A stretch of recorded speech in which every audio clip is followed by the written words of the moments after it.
Nunca pensé que tendría que suplicarle a mi propia hija que me ayudara a lavarme. Pero ahí estaba, 3 días después de la operación, de pie en el umbral del cuarto de baño, con una mano agarrada al marco para mantener el equilibrio, y la otra apretada contra el abdomen, donde los puntos tiraban con cada respiración superficial. El olor a antiséptico se aferraba a mi piel, mezclado con algo más. El aroma rancio de alguien que no ha podido asearse en condiciones durante días. Lo odiaba. Odiaba sentirme tan débil, tan disminuida, tan absolutamente a merced de otra persona. ¿Clara? Mi voz salió más débil de lo que pretendía, apenas un susurro. Estaba en el salón, el móvil brillando en su mano, la televisión murmurando de fondo. Podía ver la luz azul reflejada en su cara, iluminando esa expresión con la que me había familiarizado tanto en el último año, esa mirada distante e irritada que decía que preferiría estar en cualquier otro sitio, con cualquier otra persona que no fuera yo. No levantó la vista. ¿Qué? Cariño, yo necesito ayuda. Con la ducha. El médico dijo que todavía no debo mojar la incisión, pero necesito limpiarme. No llego. La garganta se me cerró. El simple hecho de pedirlo era como tragar cristales. Me había pasado 55 años siendo la que ayudaba a los demás. Bañé a Clara cuando era pequeña. La abracé cuando estaba enferma. La llevé en brazos cuando estaba demasiado cansada para caminar. Y ahora estaba aquí, reducida a esto. Clara por fin levantó la vista, y lo que vi en sus ojos hizo que algo dentro de mí se helara. No era preocupación, ni siquiera era reticencia. Era asco, repugnancia pura y sin disimulo. Se levantó despacio, guardándose el móvil en el bolsillo, y se acercó a mí con el paso lento y arrastrado de quien se enfrenta a una tarea desagradable. Cuando llegó al umbral del baño, se detuvo. No entró. Se quedó ahí, con los brazos cruzados sobre el pecho, mirándome como si yo fuera algo que hubiera salido de debajo del frigorífico. «Hueles a muerto», dijo, sin más. Sin disculpa en su tono, sin suavidad. «No puedo hacer esto. Ya no eres mi responsabilidad». Las palabras me golpearon más fuerte que cualquier dolor físico que había sentido en el hospital. Cayeron en mi pecho como piedras, una tras otra, cada una más pesada que la anterior. La miré fijamente, buscando en su rostro alguna señal de que no lo decía en serio, de que el agotamiento o el estrés habían torcido sus palabras en algo más cruel de lo que pretendía. Pero no había nada, solo esa expresión plana y fría, como si estuviera enunciando un hecho tan simple como el tiempo que hacía. «Clara, yo...» Se me quebró la voz. «Yo te crié. Estuve ahí para todo. Cada fiebre, cada desamor, cada...» «Esa fue tu elección», me interrumpió, levantando un poco la voz. «Yo no pedí nacer. Tú decidiste tenerme, quedarte conmigo, criarme sola. Todo eso fue cosa tuya, y ahora que necesitas algo, ¿de repente se supone que tengo que dejarlo todo? Tengo una vida, mamá. Tengo cosas que hacer. No puedo ser tu enfermera». Se dio la vuelta y regresó al sofá antes de que pudiera responder. El volumen de la televisión subió. La conversación había terminado. Me quedé allí un buen rato, con una mano todavía apoyada en el marco de la puerta, las piernas temblando por el esfuerzo de estar de pie. El espejo del baño reflejaba a alguien que apenas reconocía, una mujer con las raíces grises asomando bajo su pelo teñido de castaño, ojeras marcadas bajo los ojos, la piel pálida y flácida. ¿Cuándo me había vuelto tan vieja? ¿Cuándo me había convertido en alguien a quien mi propia hija podía mirar con tanto desprecio? Con manos temblorosas, conseguí cerrar la puerta del baño.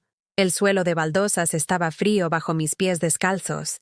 Abrí el grifo y dejé correr el agua, viendo cómo el vapor empezaba a empañar el espejo, borrando mi reflejo poco a poco. Apoyándome en el lavabo, logré quitarme el camisón, haciendo una mueca de dolor cuando la tela se enganchó en el vendaje que cubría mi incisión. La herida tenía los bordes rojos e irritados, con los puntos como pequeños insectos negros arrastrándose por mi vientre. Las instrucciones del médico resonaban en mi cabeza. Mantenga la incisión seca durante la primera semana. Que alguien le ayude a lavarse con una esponja. No levante peso, no se agache, no haga esfuerzos. Necesita descansar y recuperarse. Pero no había nadie para ayudar.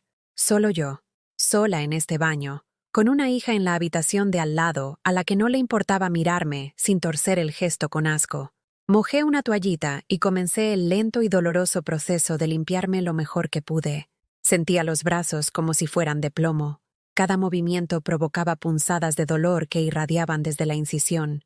2 veces tuve que parar y agarrarme al lavabo, respirando para superar oleadas de mareo que hacían que la habitación se inclinara y girara. A la tercera, mis piernas simplemente cedieron. No recuerdo haber golpeado el suelo. En un momento estaba de pie, y al siguiente estaba de lado sobre las baldosas frías, con la cabeza zumbando y el cuerpo gritando de dolor. Intenté llamarla, pero el sonido que salió de mi garganta fue más un jadeo que un grito. En el salón, la televisión seguía sonando. El móvil de Clara emitió el sonido de una notificación. La vida continuaba, indiferente a mi sufrimiento.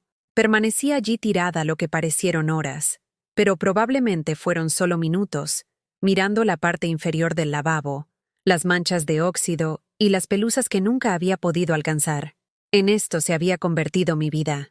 Esto es lo que 55 años de sacrificio y amor me habían ganado. Yacer en el suelo del baño, demasiado débil para levantarme, demasiado orgullosa para gritar pidiendo una ayuda que sabía que no llegaría. Finalmente, conseguí incorporarme usando el borde de la bañera. Sentía el cuerpo como si fuera de otra persona, como si lo estuviera manejando a distancia con unos controles defectuosos.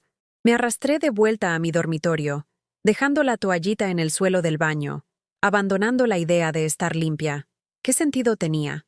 Esa noche, me tumbé en la cama y miré al techo, escuchando los sonidos de mi hija moviéndose por la casa, el frigorífico abriéndose y cerrándose, pasos en el pasillo, la puerta del baño cerrándose, sonidos normales de una vida normal que continuaba sin mí. Pensé en todas las noches que había pasado en esta habitación, en esta cama, cuando Clara era pequeña.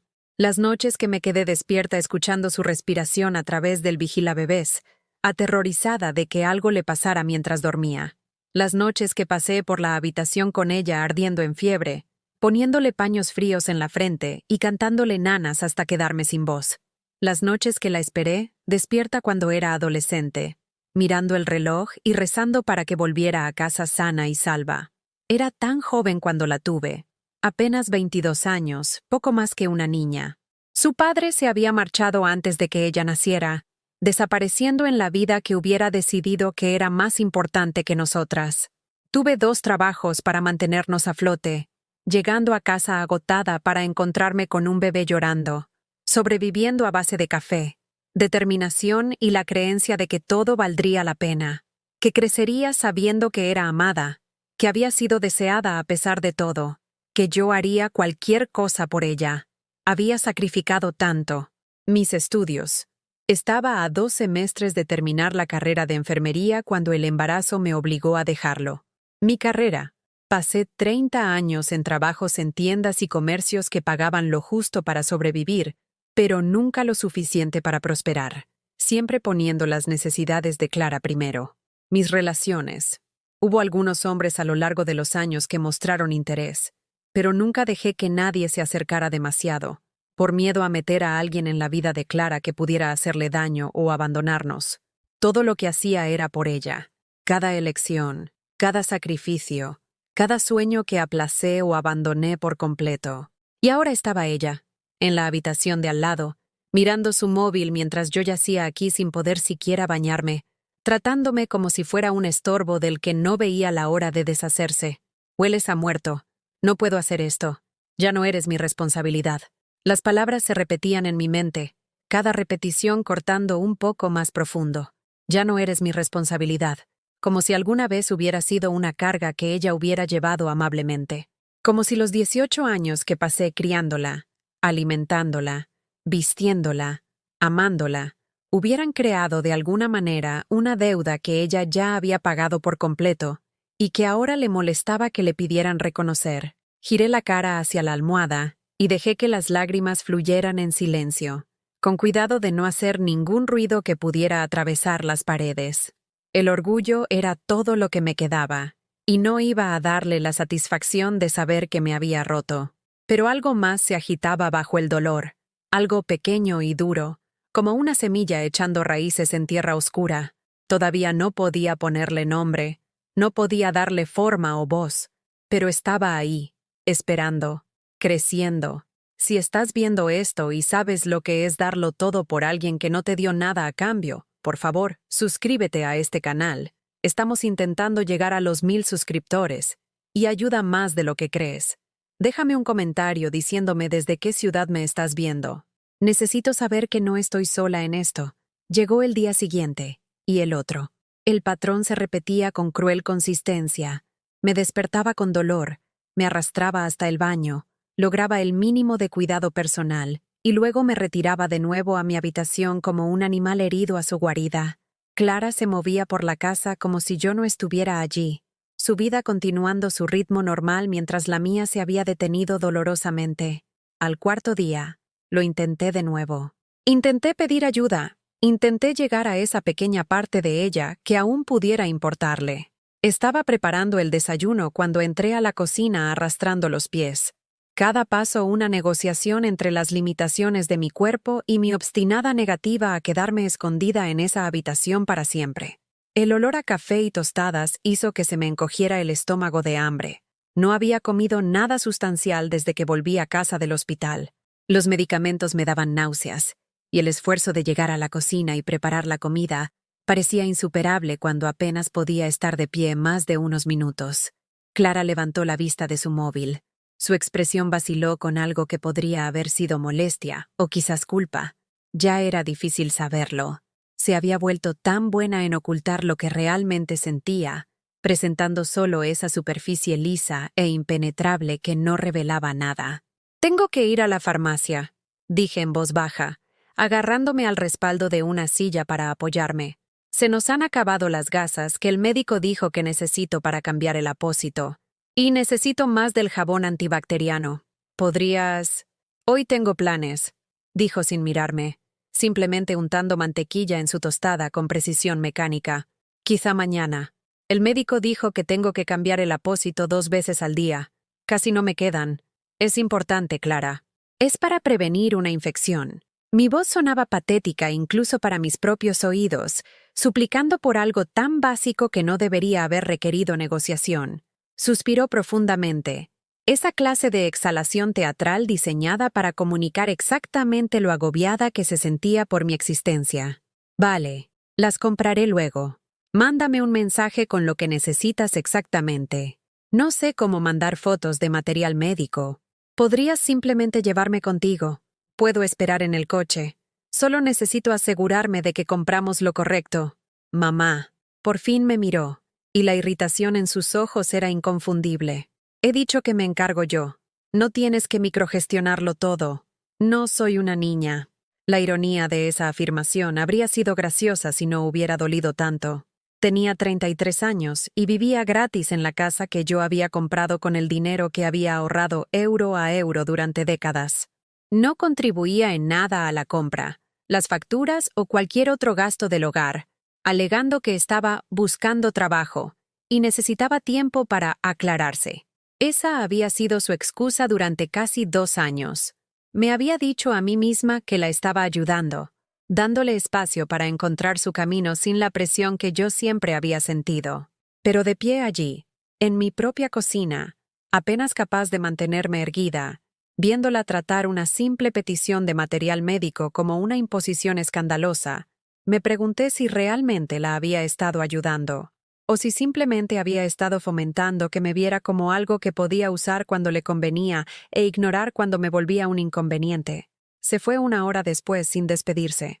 Oí el coche arrancar en la entrada, el motor desvaneciéndose mientras se alejaba hacia los planes que fueran más importantes que asegurarse de que su madre recién operada tuviera los suministros básicos para evitar que una herida se infectara. Volví al baño y retiré con cuidado el apósito viejo. La incisión tenía peor aspecto que el día anterior. Los bordes estaban más inflamados y había una secreción amarillenta que no estaba antes. La limpié lo mejor que pude con los pocos suministros que quedaban. Luego la cubrí con la última gasa limpia, asegurándola con esparadrapo que ya apenas se pegaba a mi piel. El rostro en el espejo parecía el de una extraña. ¿Cuándo me había quedado tan demacrada? La operación me había quitado un peso que no podía permitirme perder, y los días de nutrición inadecuada desde que volví a casa me habían hundido las mejillas, haciendo que mis clavículas sobresalieran bruscamente bajo la fina tela del camisón. Parecía alguien que se estaba consumiendo, desapareciendo poco a poco. Clara no volvió a casa hasta pasadas las 10 de la noche. La oí buscar las llaves en la puerta principal. La oí tropezar ligeramente al entrar. Cuando finalmente apareció en el umbral de mi dormitorio, pude oler el vino en su aliento desde el otro lado de la habitación. ¿Has traído las cosas?, pregunté, aunque ya sabía la respuesta por las manos vacías que colgaban a sus costados, por la forma culpable en que no me miraba a los ojos. ¡Ay, mierda! Se me olvidó. Se rió, de verdad se rió, como si fuera un descuido sin importancia en lugar de algo que podría comprometer seriamente mi salud. Lo siento, mañana las compro, te lo prometo.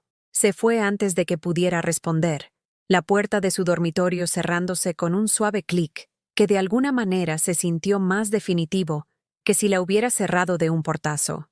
Me quedé allí en la oscuridad, sintiendo el latido de la incisión bajo el apósito inadecuado, y algo dentro de mí comenzó a cambiar. No a romperse, llevaba rotadías. Esto era diferente, era una cristalización, el momento en que el dolor se transforma en algo más duro y claro. Cuando la herida se convierte en comprensión, no iba a ayudarme, ni mañana, ni al día siguiente. No se trataba de que estuviera ocupada, abrumada o estresada. Esto era negligencia deliberada, una elección consciente de dejarme sufrir porque, en algún nivel fundamental, no le importaba si sufría o no. Quizás incluso quería que sufriera, como una especie de castigo retroactivo por todas las formas en que supuestamente le había fallado como madre. Esa revelación debería haberme devastado. En cambio, me trajo una extraña y fría claridad. Si iba a sobrevivir a esto, y iba a sobrevivir, tendría que hacerlo sola. Tendría que encontrar recursos que no sabía que tenía, una fuerza que no estaba segura de que aún existiera. Porque esperar a que Clara se convirtiera en la hija que había criado, la persona compasiva y atenta que tanto me había esforzado por nutrir, iba a matarme.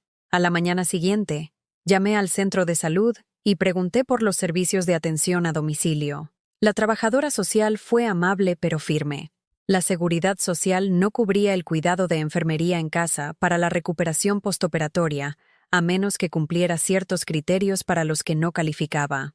Me sugirió que recurriera a familiares o que buscara servicios de atención privada, que empezaban en 30 euros la hora, dinero que no tenía, no con mis ahorros mermados y sin poder trabajar durante al menos otro mes. Colgué y me senté en el borde de la cama, mirando la pared donde había colgado una foto de la graduación de Clara. Sonreía en la foto, con el brazo sobre mis hombros, ambas entrecerrando los ojos por el sol brillante. Estaba tan orgullosa ese día, tan llena de esperanza por su futuro, tan agradecida de que todos los sacrificios hubieran valido la pena, porque había terminado la carrera, superando las estadísticas que decían que los hijos de madres solteras, de clase trabajadora, no conseguían títulos universitarios. Yo había pagado por esa educación, cada matrícula, cada libro de texto, cada tasa. Había pedido préstamos que todavía estaba pagando. Había hecho turnos extra hasta que me sangraban los pies en los zapatos. Me había privado de cosas para poder darle lo que yo nunca había tenido. Y ella lo había aceptado todo con el derecho casual de alguien que nunca ha tenido que luchar por nada, que asumía que mis sacrificios eran simplemente lo que le correspondía. ¿Cuándo se torció todo? Busqué en mi memoria el punto de inflexión, el momento en que la niña cariñosa se convirtió en esta extraña fría. Pero no pude identificar un único momento. Había sido gradual, tan lento que no me di cuenta hasta que fue demasiado tarde. La creciente distancia durante su adolescencia que me dije a mí misma que era la independencia normal de la edad. La forma en que dejó de llamar a casa con regularidad durante la universidad, nuestras conversaciones volviéndose más cortas y superficiales. El sutil cambio en cómo me hablaba, menos como una hija y más como alguien que se dirige a un empleado. Cuando volvió a casa hace 2 años, algo fundamental había cambiado. Trataba la casa como un hotel, y a mí como al personal. Cuando intenté hablar con ella sobre ello, sobre lo herida que me sentía por su frialdad, me dio la vuelta a la tortilla. Hizo que se tratara de que yo era controladora, incapaz de soltar, y haciéndola sentir culpable por tener su propia vida. Me eché atrás entonces, aterrorizada de alejarla por completo. Era mejor tenerla aquí pero distante que perderla del todo.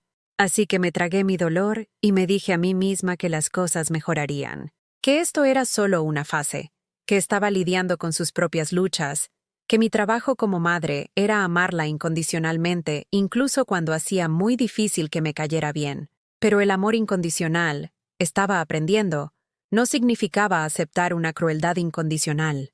Esa tarde, logré arrastrarme a la cocina y evaluar la comida que quedaba. No mucho, algo de arroz, unas latas de sopa, medio pan de molde que empezaba a enmohecerse. Clara se había comido la mayor parte de la compra que hice antes de la operación, y la idea de pedirle que hiciera más me llenaba de un agotamiento que no tenía nada que ver con mi condición física. Me preparé arroz y me lo comí solo, forzándome a tragar cada bocado insípido, porque mi cuerpo necesitaba combustible para sanar, incluso si mi espíritu había renunciado a que la nutrición significara algo más que la supervivencia básica. El silencio en la casa era absoluto. Clara estaba en su habitación con la puerta cerrada, probablemente con el móvil o viendo vídeos, viviendo su vida en un espacio que yo pagaba mientras yo me sentaba sola en una cocina que de repente sentía que pertenecía a otra persona. La infección apareció al 7º día. Me desperté con una fiebre que me hacía castañetear los dientes a pesar del sudor que empapaba mi camisón. La incisión ardía con un calor que parecía irradiar por todo mi abdomen, pulsando al ritmo de mi corazón. Cuando logré retirar el apósito, el mismo que llevaba usando 3 días porque Clara nunca trajo los suministros, lo primero que me golpeó fue el olor, agrio y anómalo, el inconfundible hedor de la infección. La herida se había abierto ligeramente en un extremo, y la secreción ya no era amarillenta, sino verdosa, espesa y de mal aspecto. La piel alrededor de la incisión estaba caliente al tacto, inflamada y extendiéndose hacia afuera en zarcillos rojos que sabía que significaban que la infección estaba empeorando. Necesitaba antibióticos. Necesitaba una cura adecuada de la herida. Necesitaba ayuda. Clara todavía dormía. Era domingo por la mañana, casi las 11, y había vuelto a casa tarde la noche anterior. Podía oír sus ronquidos a través de su puerta cerrada mientras me arrastraba por el pasillo, cada paso enviando sacudidas de dolor a través de mi abdomen. Llamé suavemente al principio, luego más fuerte cuando no respondió. ¿Qué? Su voz era apagada, espesa por el sueño y la irritación. Tengo que ir a urgencias. La incisión está infectada. Tengo fiebre. ¿Puedes llevarme? La voz se me quebró en la última palabra, delatando lo asustada que estaba en realidad. Las infecciones después de una cirugía abdominal podían ser graves, podían extenderse al torrente sanguíneo, podían poner en peligro la vida si no se trataban rápidamente. Silencio. Luego el susurro de las sábanas, pasos acercándose a la puerta. La abrió lo suficiente para asomarse, con los ojos todavía medio cerrados y el pelo hecho un desastre. Me miró a la cara, pálida y sudorosa, y su expresión no cambió en absoluto, ni preocupación, ni alarma. Solo esa misma molestia plana que había llegado a reconocer como su respuesta por defecto a mi existencia. Es domingo. Salí hasta tarde. Necesito dormir. Empezó a cerrar la puerta. Clara, por favor, es grave. Podría... Llama a una ambulancia si es tan grave. La puerta hizo clic al cerrarse. El cerrojo giró. Me quedé allí mirando la madera pintada de blanco, mi mano todavía levantada de donde había estado extendiéndola hacia ella. Llama a una ambulancia. ¿Con qué dinero? El viaje en ambulancia solo costaría cientos de euros que no tenía. Y ella lo sabía. Sabía exactamente cuál era mi situación económica porque vivía aquí sin pagar alquiler, sin contribuir en nada mientras yo estiraba cada euro para cubrirnos a las dos. Volví a mi habitación y me senté en el borde de la cama, intentando pensar a través de la niebla de la fiebre. Mi móvil estaba en la mesita de noche, pero ¿a quién podía llamar? Había pasado tantos años centrada exclusivamente en Clara, en la supervivencia, en superar cada día, que había dejado que otras relaciones se desvanecieran. Mis compañeras de los grandes almacenes donde había trabajado durante 15 años. Éramos amigables, pero nunca lo suficientemente cercanas como para llamar en una crisis. Mis vecinos iban a lo suyo, y yo había hecho lo mismo, demasiado agotada después del trabajo para cultivar amistades que requerían una energía que no tenía. Estaba mi hermana, Laura. No habíamos hablado en casi 4 años. No desde una estúpida discusión en Nochebuena que había derivado en que ella me acusara de ser una mártir que usaba mi maternidad en solitario como excusa para hacer sentir culpables a todos los demás. Sus palabras me habían herido tanto. Estaba tan enfadada por su total incapacidad para entender cómo había sido realmente mi vida, que había cortado el contacto por completo. El orgullo y el dolor nos habían mantenido separadas desde entonces. Pero el orgullo ya no importaba cuando una infección se extendía por tu cuerpo y tu hija acababa de cerrar la puerta de su dormitorio con llave en lugar de llevarte a urgencias. Encontré el número de Laura en mis contactos, donde había estado intacto durante años. Mi dedo se cernió sobre el botón de llamada durante un largo momento antes de que lo pulsara. El teléfono sonó 4 veces y me estaba preparando para dejar un mensaje de voz cuando respondió. ¿Carmen? Su voz era cautelosa, sorprendida. ¿Está todo bien? La preocupación en su tono, la suposición inmediata de que algo debía de ir mal para que yo llamara después de tanto tiempo, rompió algo en mí. Mi compostura cuidadosamente mantenida se hizo añicos, y de repente estaba llorando. Sollozos profundos y temblorosos que me dolían en la incisión y hacían que mi cabeza, aturdida por la fiebre, palpitara. Laura, lo siento. Siento mucho llamar, pero necesito ayuda.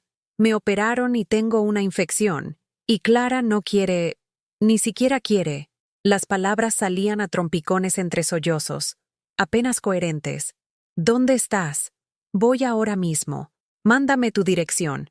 Su voz había cambiado por completo, pasando de cautelosa a autoritaria en un instante. Carmen, escúchame. Mándame la dirección. Salgo ahora mismo. Conseguí enviarle la información por mensaje.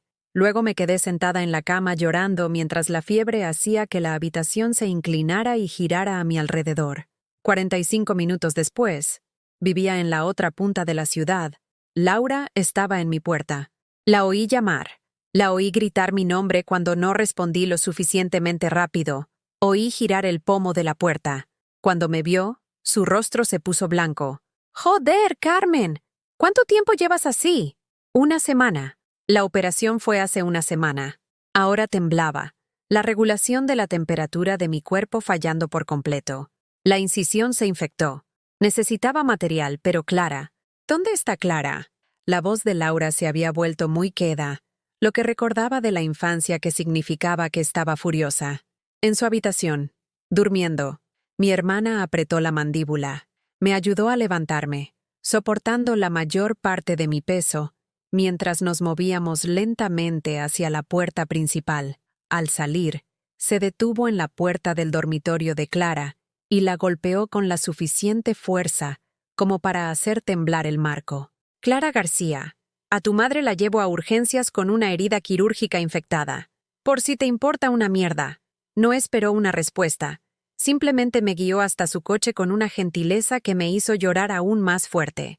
La doctora de urgencias era una mujer joven que miró mi herida y luego a mí con un horror apenas disimulado. Señora García, esta infección está bastante avanzada. ¿Ha estado cambiando el apósito regularmente? ¿Manteniéndolo limpio? Lo intenté.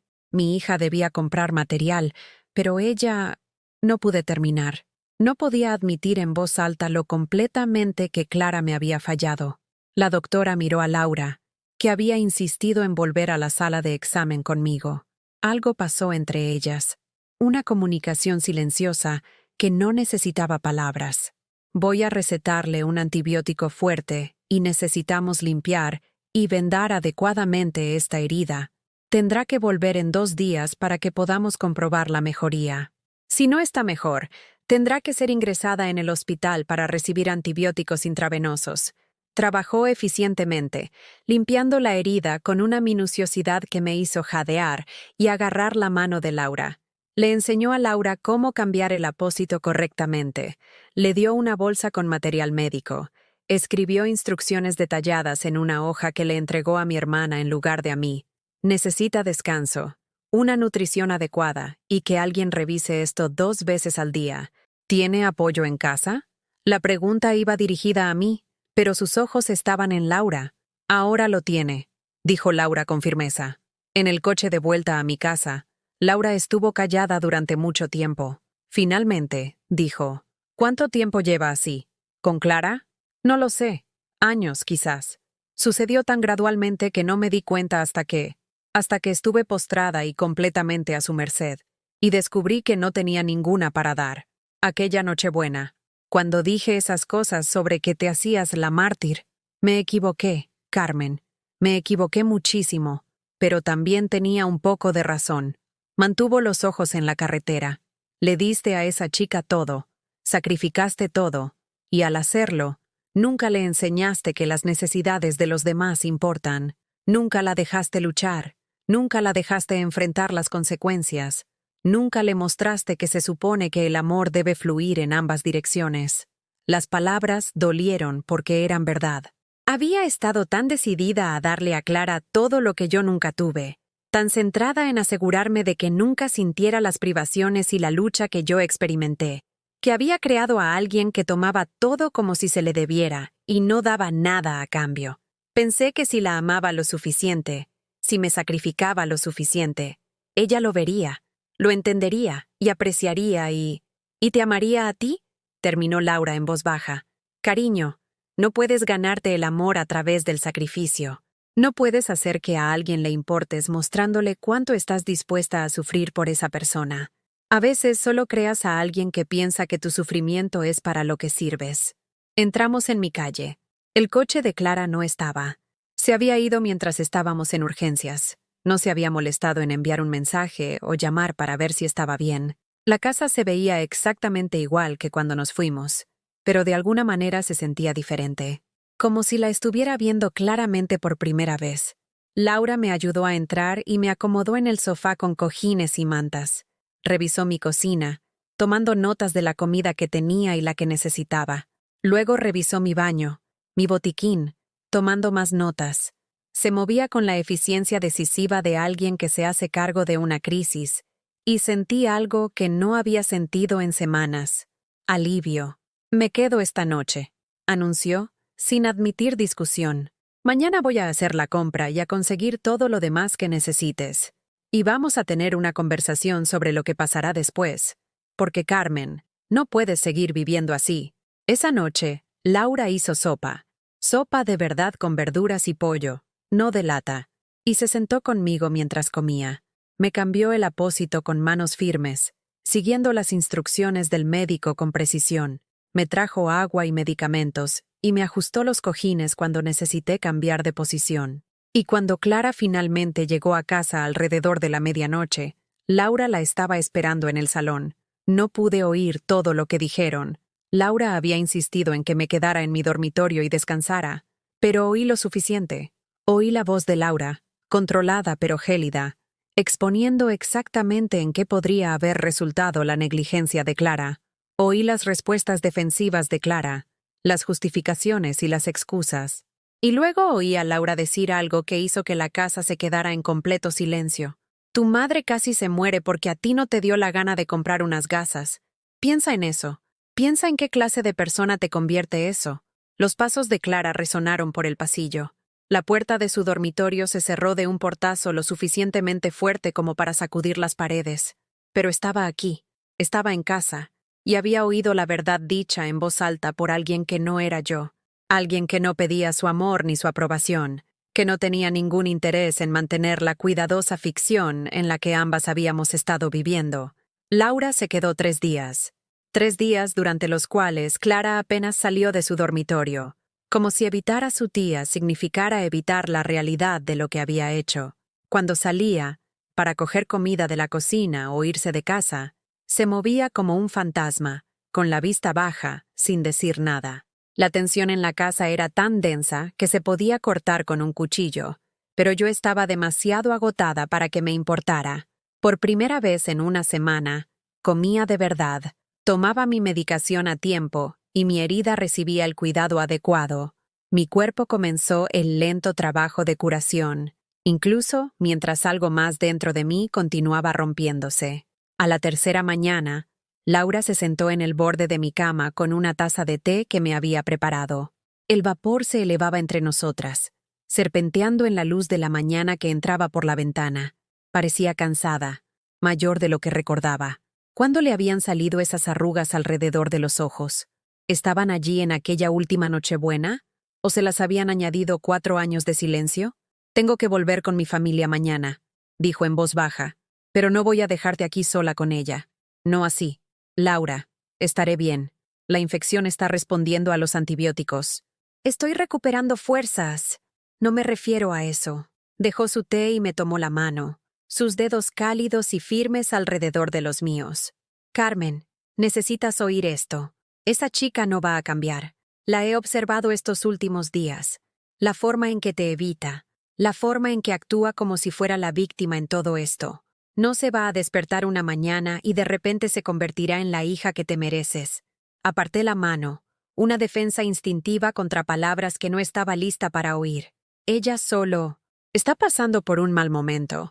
Le está costando encontrar su lugar en el mundo. Y sé que no he sido... Basta.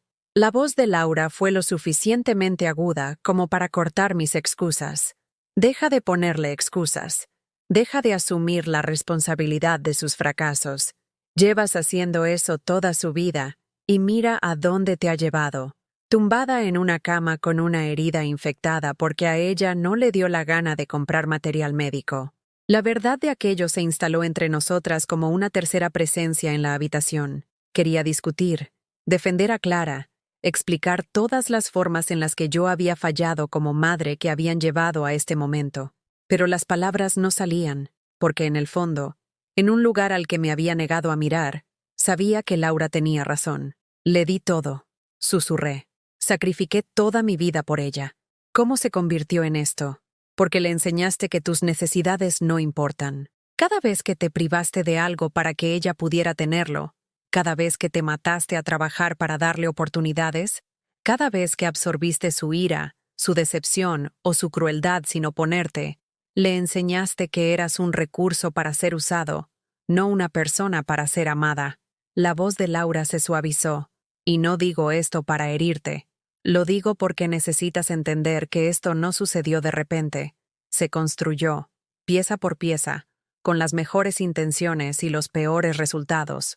Giré la cara, las lágrimas deslizándose por mis sienes hacia mi pelo. Estaba describiendo todo mi enfoque de la maternidad, la filosofía sobre la que había construido mi vida, la creencia de que si amaba lo suficiente, me sacrificaba lo suficiente, me entregaba por completo, podría superar todas las desventajas de la maternidad en solitario y la pobreza, que podría crear una hija que fuera agradecida, cariñosa, exitosa, feliz. En cambio, había creado a alguien que veía mis sacrificios como una prueba de mi falta de valor en lugar de mi amor. ¿Qué se supone que debo hacer? La pregunta salió rota, pequeña. Es mi hija.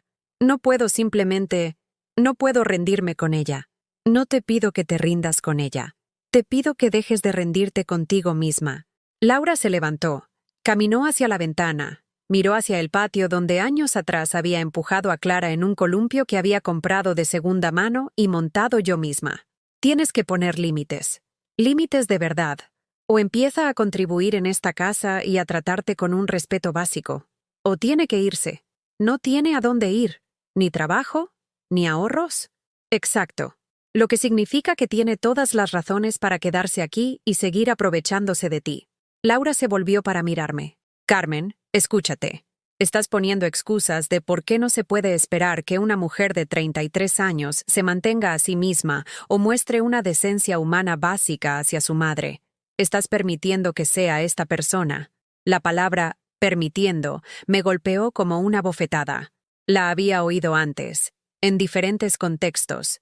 Padres que permitían las adicciones de sus hijos, cónyuges que permitían el abuso de sus parejas. Nunca pensé que se aplicara a mí. Solo estaba siendo una buena madre. solo apoyando a mi hija en un momento difícil, excepto que el momento difícil había durado años, y mi apoyo se había convertido en lo que le permitía evitar madurar.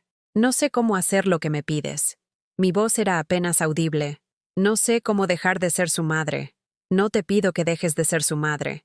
Te pido que empieces a ser tu propia persona, que recuerdes que tú también importas, que tus necesidades, tu salud, tu vida, son tan importantes como las suyas.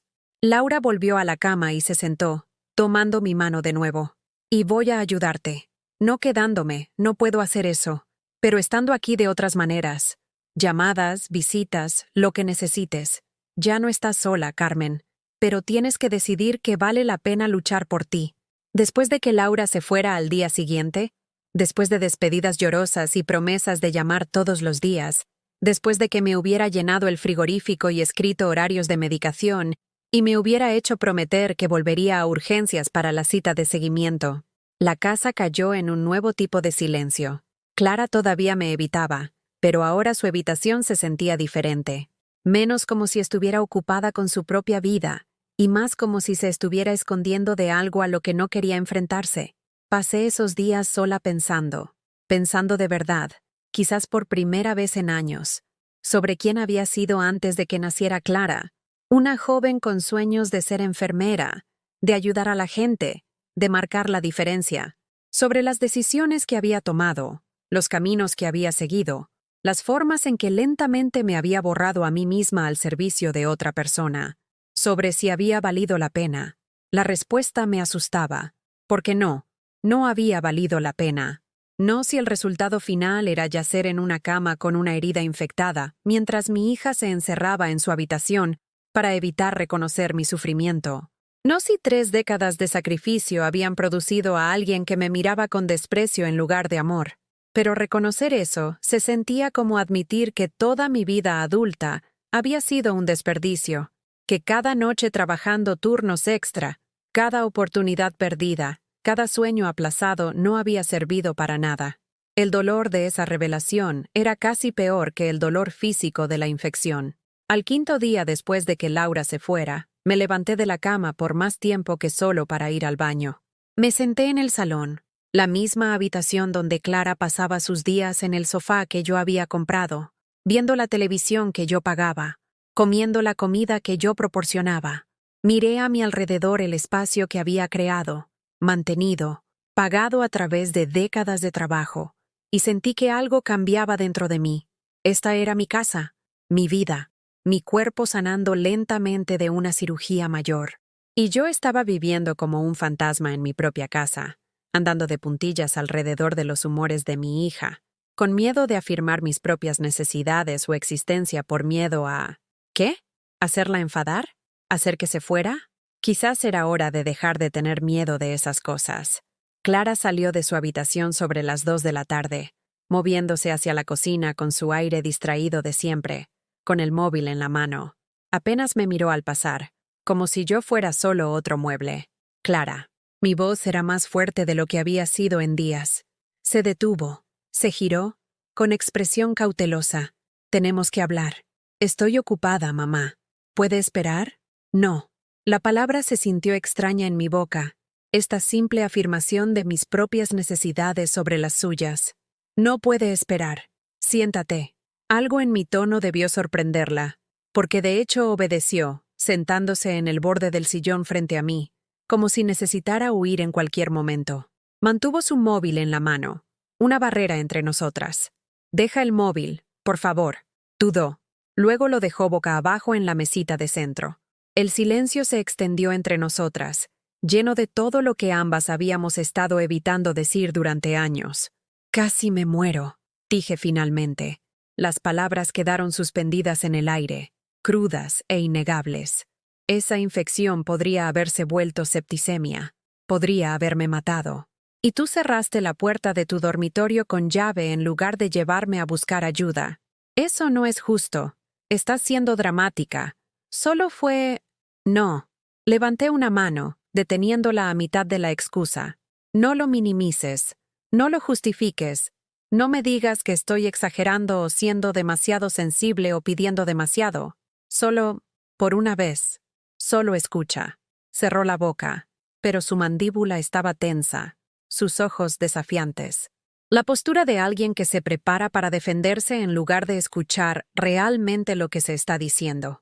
Te he dado todo lo que tengo. Mi tiempo, mi dinero, mi energía, mis sueños, mi salud, todo. Y lo hice con gusto porque te amaba y quería que tuvieras una vida mejor que la mía. Pero Clara, en algún punto del camino, te enseñé que tus necesidades eran las únicas que importaban, que yo existía para servirte, para proveerte, para sacrificarme por ti, y que nunca se debía nada a cambio. Yo no pedí nada de eso, replicó la defensa familiar. No pedí nacer, no te pedí que te sacrificaras. No, no lo hiciste. Tienes razón. Pero ahora tienes 33 años y todavía usas esa excusa para justificar tratarme como si no importara, como si mi dolor fuera un inconveniente para ti, como si la decencia humana básica fuera demasiado pedir. Mi voz temblaba, pero seguí adelante. Y yo te dejé tratarme de esa manera porque tenía miedo de que si pedía más, te irías, dejarías de quererme. Pero Clara, la verdad es que ya lo hiciste. Su rostro palideció. Eso no es verdad. Yo te quiero. ¿Cuándo fue la última vez que me preguntaste cómo estaba? ¿Cuándo fue la última vez que hiciste algo amable por mí sin que te lo pidieran? ¿Cuándo fue la última vez que me trataste como a una persona que realmente te importa en lugar de una carga que te ves obligada a tolerar? Cada pregunta aterrizó como una piedra. No me quieres, Clara. Puede que te digas a ti misma que sí, pero el amor requiere acción, requiere cuidado, requiere estar ahí para la gente incluso cuando es un inconveniente. Me miró fijamente, y por primera vez en años, vi algo resquebrajarse en su fachada cuidadosamente mantenida. Sus ojos se llenaron de lágrimas, pero no pude decir si eran lágrimas de emoción genuina o simplemente la respuesta refleja de alguien que había aprendido que llorar podía desviar la confrontación. Eso no es justo, susurró. No sabes por lo que estoy pasando. No sabes lo difíciles que han sido las cosas para mí. Tienes razón. No lo sé, porque nunca me lo cuentas. Vives en esta casa, comes mi comida, usas todo lo que proporciono, pero nunca hablas conmigo de verdad.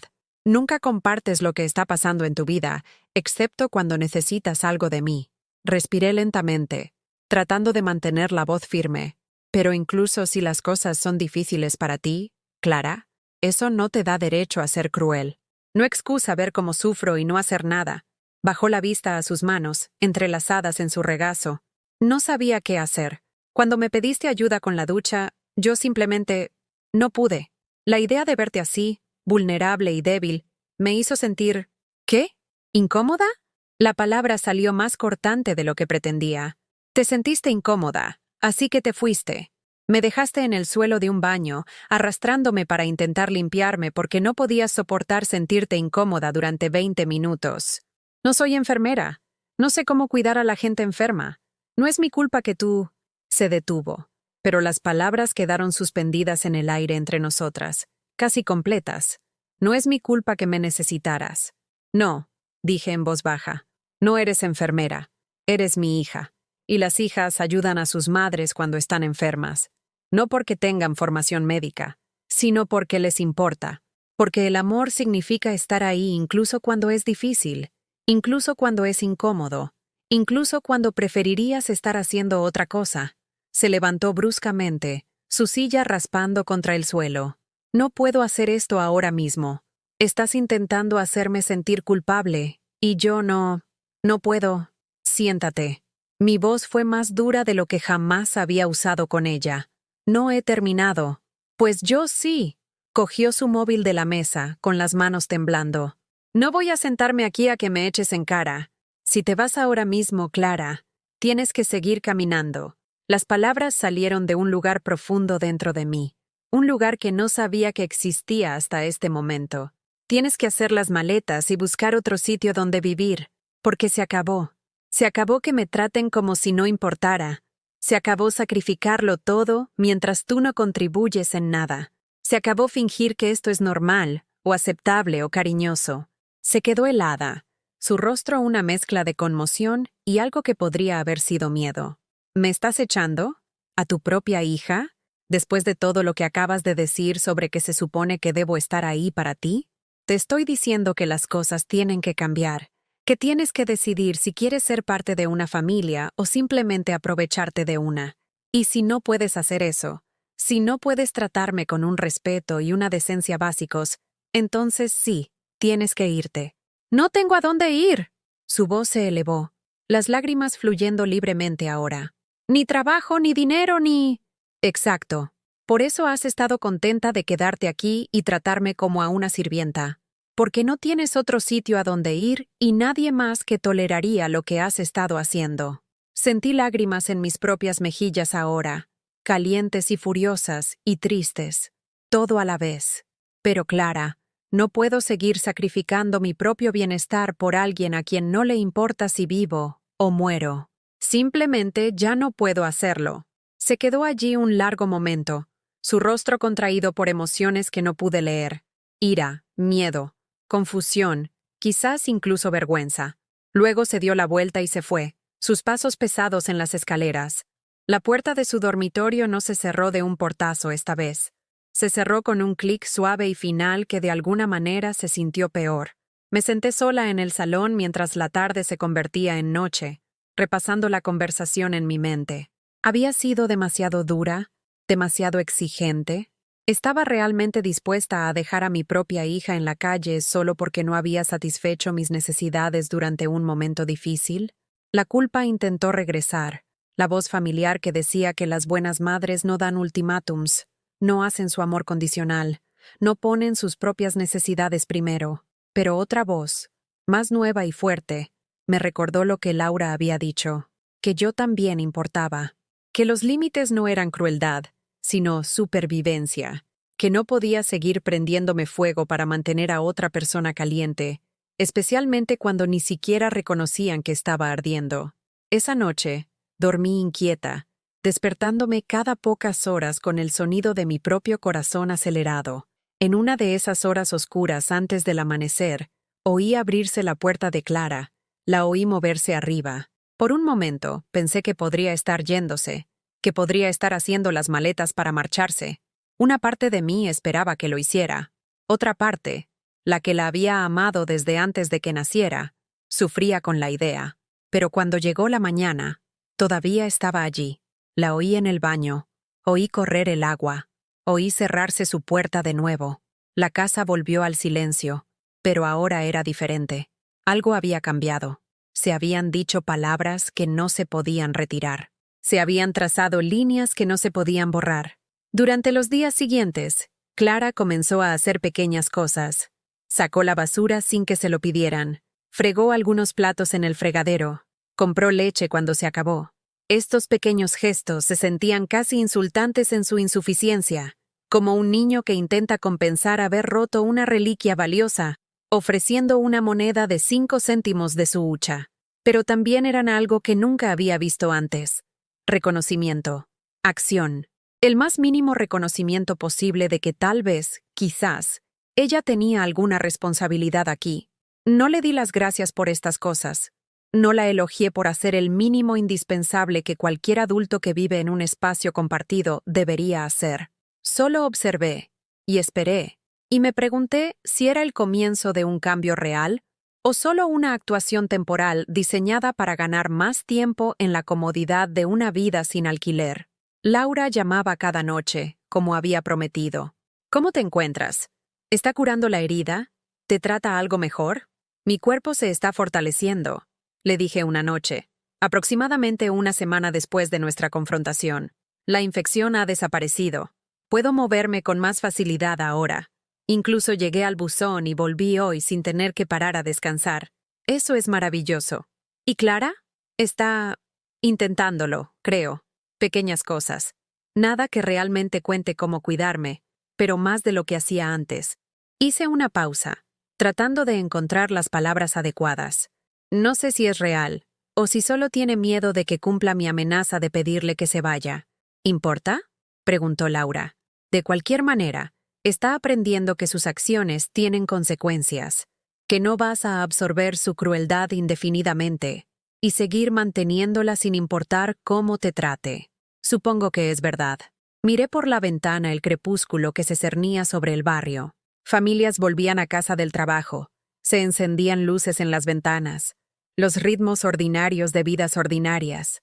Pero Laura, me siento tan culpable, como si estuviera fallando como madre por no aceptarla tal como es, amarla incondicionalmente.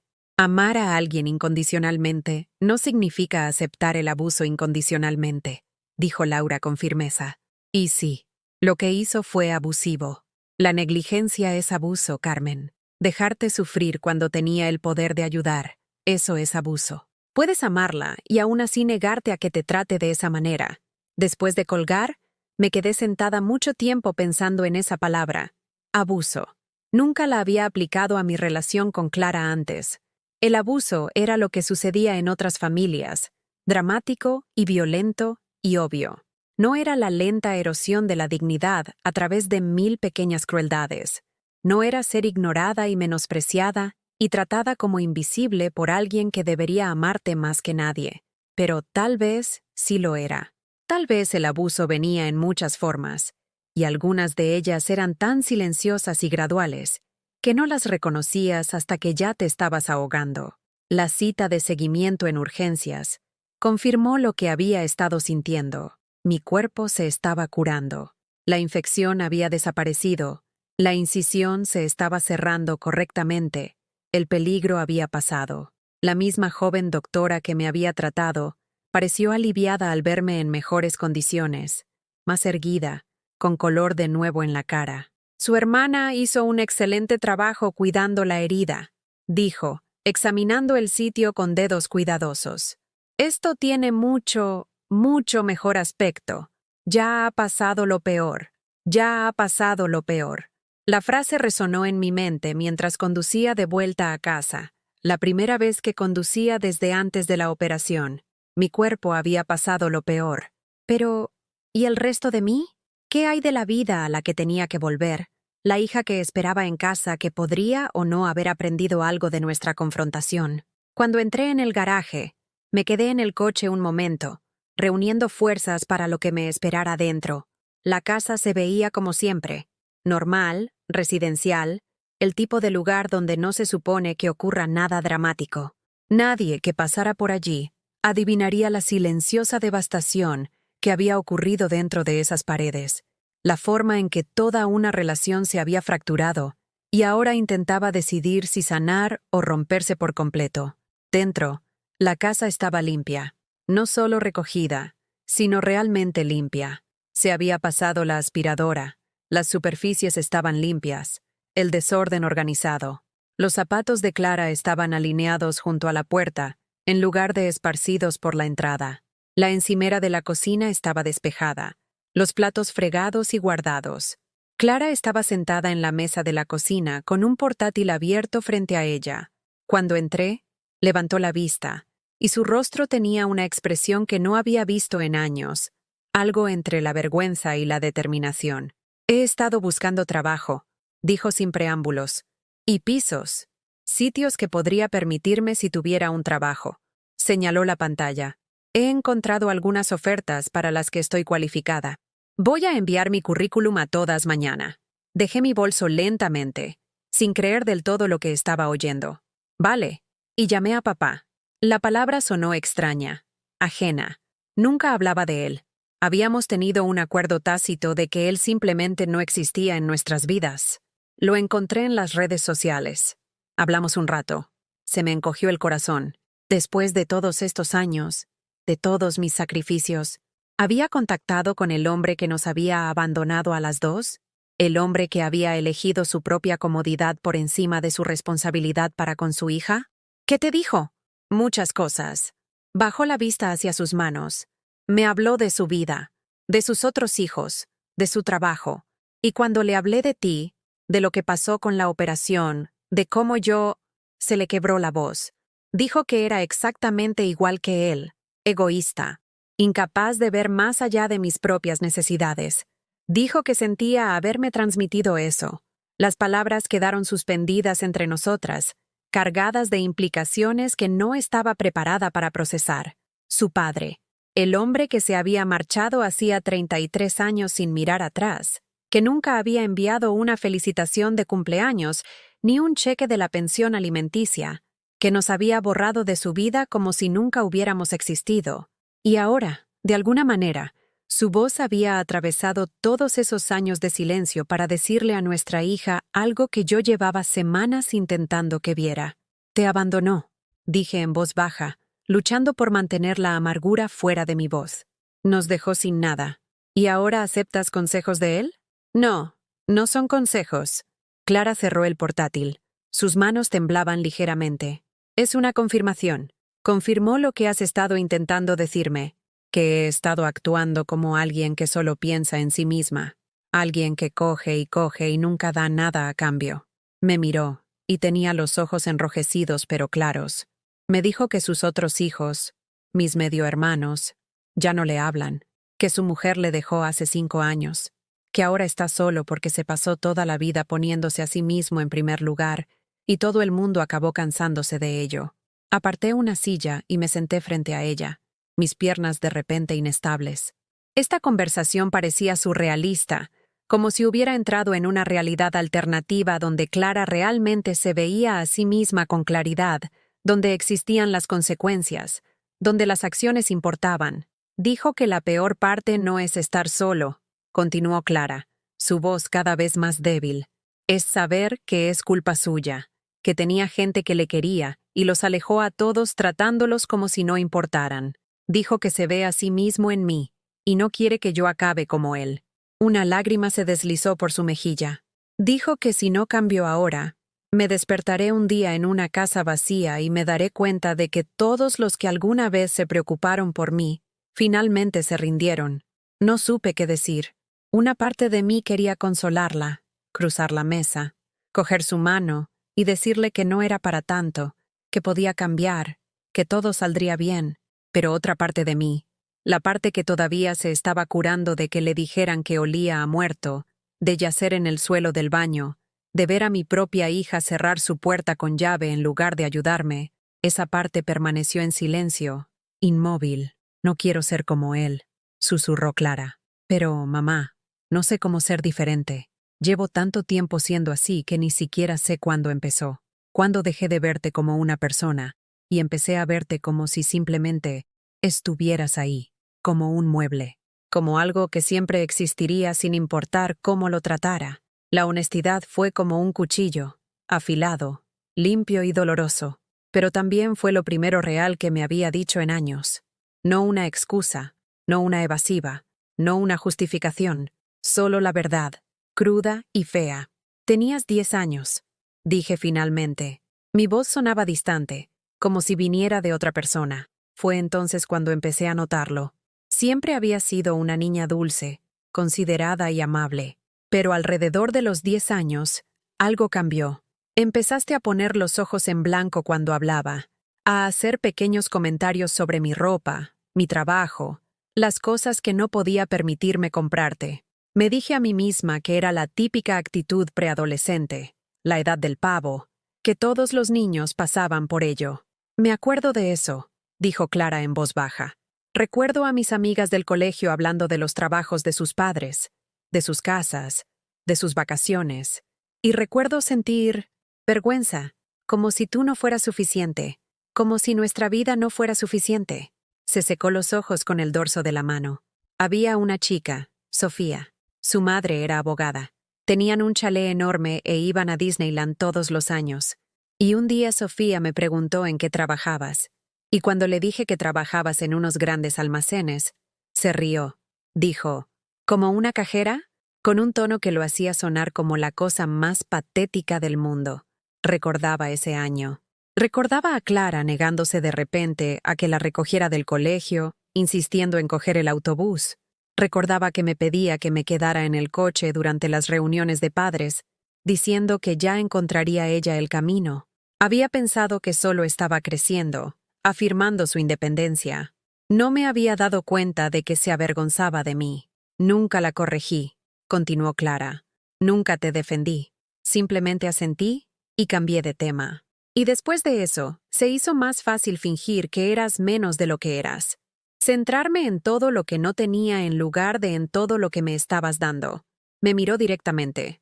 Me pasé 23 años avergonzándome de ti, de los sacrificios que hiciste, del hecho de que trabajabas tan duro y aún así no teníamos mucho. Y nunca me detuve a pensar en cómo debiste sentirte tú. El tic-tac del reloj de la cocina rompía el silencio. Fuera, un perro ladró. Sonidos normales en un momento que se sentía todo menos normal. ¿Por qué me cuentas esto ahora?, pregunté. ¿Por qué no me lo dijiste hace años? Porque no lo veía. No veía lo que estaba haciendo, cómo te estaba tratando. Simplemente parecía normal.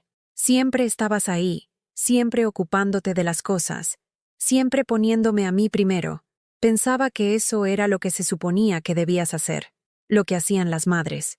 Tragó saliva con dificultad. Y entonces te pusiste enferma. Y de repente me necesitabas tú a mí en lugar de al revés. Y me di cuenta de que no sabía cómo hacer eso. No sabía cómo poner a otra persona primero porque nunca me enseñaste esa lección. Me protegiste de tener que hacerlo. Ahí estaba de nuevo. La verdad que Laura había intentado decirme, a la que me había estado resistiendo, que en mi determinación por darle a Clara todo, por protegerla de las dificultades, por hacer su vida más fácil de lo que había sido la mía, había creado accidentalmente a alguien que no podía funcionar en una relación que requería reciprocidad. Alguien que daba por sentado el amor porque siempre se le había dado gratuitamente, sin importar lo mal que se comportara. Entonces, ¿qué pasa ahora?, pregunté. La pregunta se aplicaba a tantas cosas. A nuestra relación, a su situación de vivienda, a si todo este reconocimiento se traduciría en un cambio real. No lo sé, admitió Clara. Quiero decir que seré mejor, que lo haré mejor, pero en realidad no sé cómo. También he estado mirando psicólogos. Hay una que se especializa en relaciones familiares y, patrones emocionales o algo así. Tiene una cita libre la semana que viene. Bajó la vista a la mesa. Sé que eso no arregla nada. Sé que no deshace las últimas semanas, ni los últimos años, ni nada de eso. Pero es algo. Estudié su rostro, buscando signos de manipulación o actuación. Pero todo lo que vi fue agotamiento. El mismo cansancio profundo que yo había estado sintiendo. El peso de llevar algo demasiado pesado durante demasiado tiempo y finalmente dejarlo. Necesito que entiendas algo, dije con cuidado. Incluso si haces todo eso, conseguir un trabajo, encontrar un piso, ir a terapia, convertirte en una persona completamente diferente, puede que nuestra relación no se recupere. El daño puede ser demasiado profundo. Puede que no sea capaz de confiar en ti de nuevo o de sentirme segura siendo vulnerable a tu lado. No es que te esté castigando. Es simplemente la realidad de lo que sucede cuando la confianza se rompe de esta manera. Ella asintió, nuevas lágrimas brotando. Lo sé. Papá dijo lo mismo, que a veces las consecuencias de nuestras acciones son permanentes, incluso si lo sentimos, incluso si cambiamos, que algunas cosas no se pueden arreglar, solo aprender de ellas. Era extraño oír las palabras de su padre saliendo de su boca, el hombre que tanto dolor me había causado, cuyo abandono había moldeado toda mi vida adulta. Ahora de alguna manera estaba ayudando a nuestra hija a ver lo que yo no había sido capaz de hacerle ver. No sabía si estar agradecida o furiosa. Voy a seguir buscando trabajo, dijo Clara, cerrando el portátil con un suave clic. Y pagaré un alquiler en cuanto tenga un sueldo. No porque me obligues, sino porque es lo que debería haber estado haciendo desde el principio. Y me ocuparé de mis propias comidas, mi propia colada, mi propio espacio. Dejaré de actuar como si fueras la asistenta en tu propia casa. Vale, dije. Solo esa palabra, porque cualquier cosa más parecía prematura. Esta era una conversación, un momento de claridad. Quedaba por ver si se traduciría en un cambio sostenido. Clara se levantó, dudó, y luego se movió hacia mí como si fuera a abrazarme. Me tensé involuntariamente, mi cuerpo recordando el rechazo antes de que mi mente pudiera procesar la intención. Ella vio mi reacción y se detuvo, retrocediendo con comprensión en sus ojos. Lo siento, dijo en voz baja, por todo. Sé que no es suficiente, pero necesito que sepas que lo digo de verdad. Asentí, incapaz de hablar más allá del nudo en mi garganta. Salió de la cocina y oí sus pasos en la escalera, su puerta cerrándose con ese mismo clic suave. Y me quedé allí en la oscuridad creciente, sin molestarme en encender las luces, simplemente existiendo en el espacio entre quienes habíamos sido y quienes podríamos llegar a ser. Laura llamó esa noche y se lo conté todo. La búsqueda de trabajo, la psicóloga, la conversación con el padre de Clara, la disculpa. ¿La crees?, preguntó Laura sin rodeos. No lo sé, admití. Quiero creerla, pero me ha decepcionado tantas veces. La he visto hacer promesas antes y luego simplemente no cumplirlas. Hablar es fácil, cambiar es lo difícil. Sí, lo es, coincidió Laura. Pero Carmen, hiciste algo increíblemente difícil. Pusiste límites. Te defendiste. Dejaste de aceptar migajas y exigiste ser tratada como un ser humano. Independientemente de si ella cambia o no, tú cambiaste. Y eso importa. Después de colgar, me di cuenta de que tenía razón. Algo fundamental había cambiado en mí durante estas semanas de sufrimiento. Me había visto obligada a enfrentar la realidad de mi relación con mi hija, a ver claramente para lo que había estado poniendo excusas, a reconocer mi propio valor incluso cuando la persona que más amaba me trataba como si no valiera nada.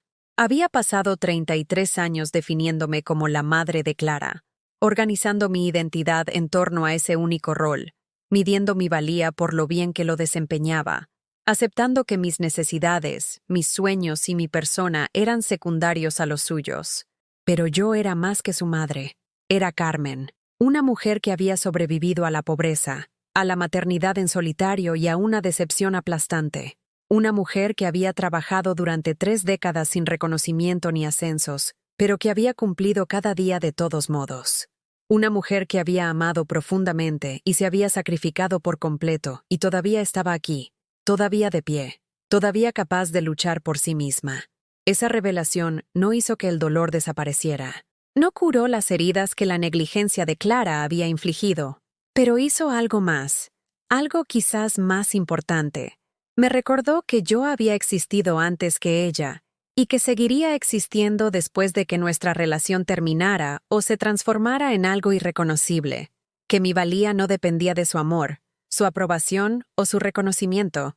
3 semanas después, Clara consiguió un trabajo, no el puesto de alta dirección que siempre había imaginado que merecía, sino uno práctico, administrativa en una consulta médica, atendiendo teléfonos y programando citas. Volvió a casa ese primer día con una expresión que no había visto en su rostro en años, orgullo mezclado con agotamiento. Agotamiento real, del que proviene del trabajo honesto en lugar del cansancio fingido que siempre había alegado cuando le pedía que ayudara en casa. ¿Qué tal?, pregunté desde la cocina donde estaba preparando la cena. Mi cuerpo se había recuperado lo suficiente como para poder estar de pie por periodos más largos. Podía cortar verduras y remover ollas sin necesidad de descansar cada pocos minutos. Duro, admitió, dejando el bolso en la encimera. Me duelen los pies. Me duele la cabeza de aprender todos los sistemas informáticos. Una paciente me gritó porque se habían confundido con la hora de su cita, y ni siquiera fue culpa mía. Hizo una pausa, y algo parpadeó en su rostro. Comprensión, tal vez. ¿Era así para ti? ¿Todos los días en los grandes almacenes? Sí, dije simplemente, excepto que yo lo hice durante 30 años. Se quedó en silencio por un momento, asimilando eso. Luego sacó su teléfono y me enseñó algo. Una hoja de cálculo de presupuesto que había creado. Ingresos, gastos, objetivos de ahorro. Había calculado cuánto tardaría en ahorrar lo suficiente para el primer mes de alquiler, la fianza y un mes de depósito para un piso modesto. 6 meses, dijo. Si tengo cuidado, si no como fuera ni compro nada innecesario. 6 meses y podré mudarme, mantenerme a mí misma. Me miró directamente. Te pagaré un alquiler a partir de mi primer sueldo. 400 euros al mes. He mirado lo que cuesta una habitación por aquí. No es mucho, pero es algo. No le había pedido un alquiler. Ni siquiera lo había mencionado desde nuestra confrontación. Pero aquí estaba, ofreciéndolo, asumiendo la responsabilidad sin ser forzada. Era algo tan pequeño en el gran esquema de lo que me debía, pero también era enorme. Era reconocimiento, era esfuerzo, era el cambio comenzando a tomar forma real en lugar de existir solo como palabras. Vale, dije. Gracias. Esa noche, cenamos en la misma mesa, pero el silencio entre nosotras era diferente. Aún no era cómodo, pero tampoco hostil. Solo dos personas existiendo en el mismo espacio, navegando por un nuevo territorio sin un mapa. Las sesiones de terapia comenzaron la semana siguiente. Clara no hablaba mucho sobre lo que sucedía en ellas, pero podía ver cambios sutiles. Empezó a preguntar antes de usar mis cosas. Limpiaba lo que ensuciaba sin que se lo pidieran.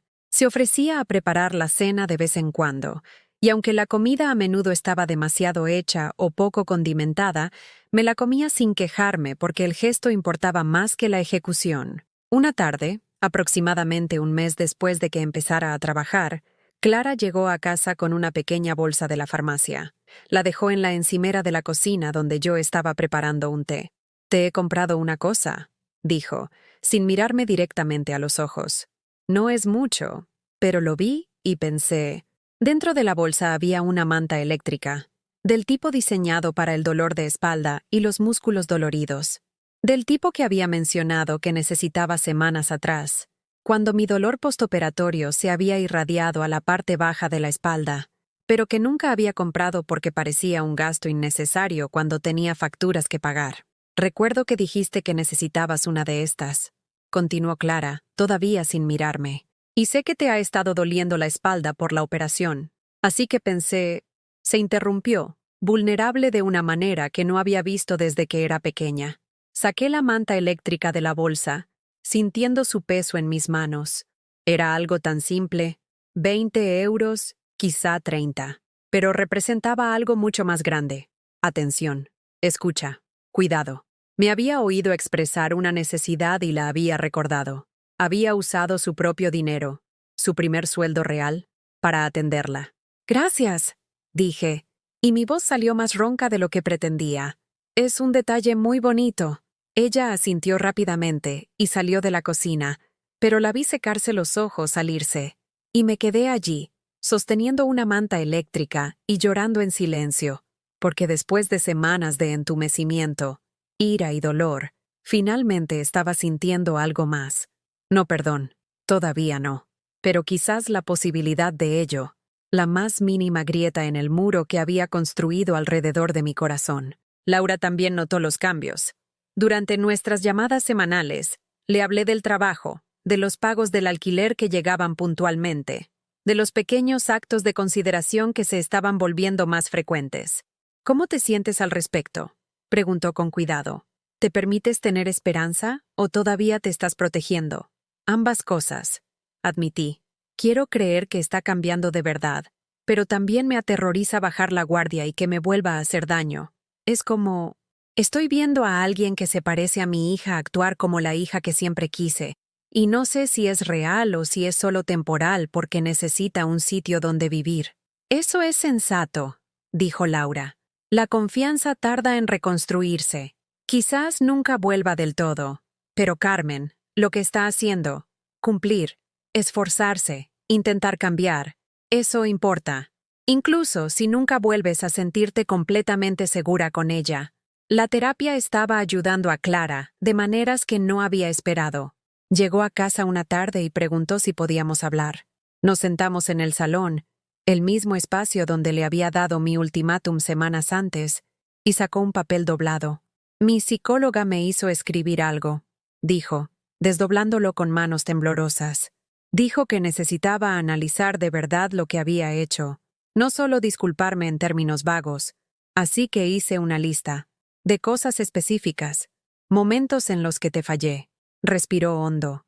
Dijo que debería leértela, si estás dispuesta a escucharla. No estaba segura de querer escucharla. No estaba segura de poder soportar que me enumeraran todos esos momentos, que los hicieran explícitos, que los convirtieran en un catálogo de crueldad. Pero asentí de todos modos, porque la curación requería honestidad, incluso cuando la honestidad dolía. La voz de Clara temblaba mientras leía. «La vez que me pediste que te llevara a la mamografía y te dije que estaba demasiado ocupada, así que cogiste 2 autobuses para llegar. la vez que te caíste en el aparcamiento del supermercado y me llamaste para pedir ayuda, y te dije que llamaras a una ambulancia porque estaba viendo una película, la vez que estuviste enferma con gripe y yo salí con mis amigos en lugar de quedarme en casa para ver cómo estabas, la vez... Se le quebró la voz, pero se obligó a continuar. La vez que me dijiste que estabas orgullosa de mí por terminar la universidad, y yo dije, normal, si la has pagado tú, como si fuera un insulto en lugar de un regalo. La lista continuaba, y continuaba, momento tras momento de crueldad casual, pequeñas traiciones que yo había absorbido y perdonado e intentado olvidar, porque reconocerlas habría significado reconocer lo mal que me estaban tratando.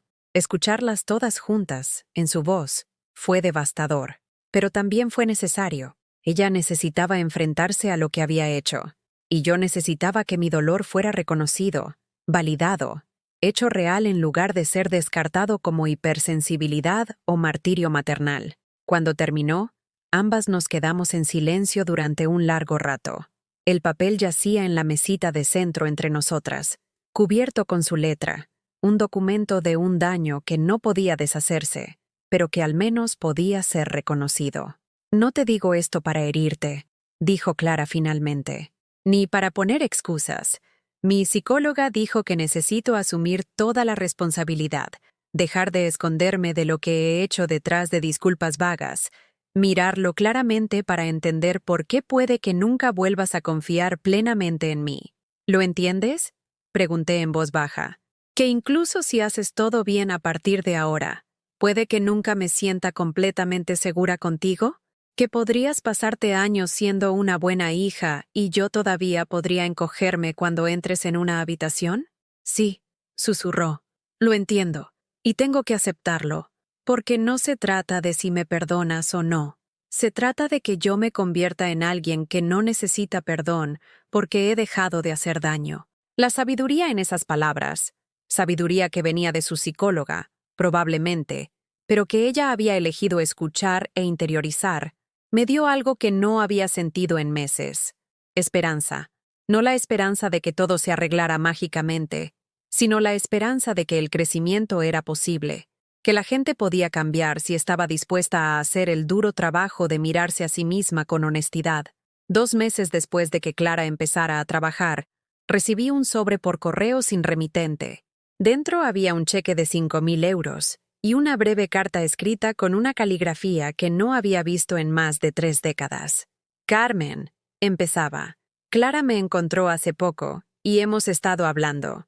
Me contó lo de tu operación, lo enferma que estuviste, lo mucho que te falló, y me dijo que al fallarte, estaba actuando exactamente como yo lo hice cuando me fui. No tengo derecho a pedirte perdón.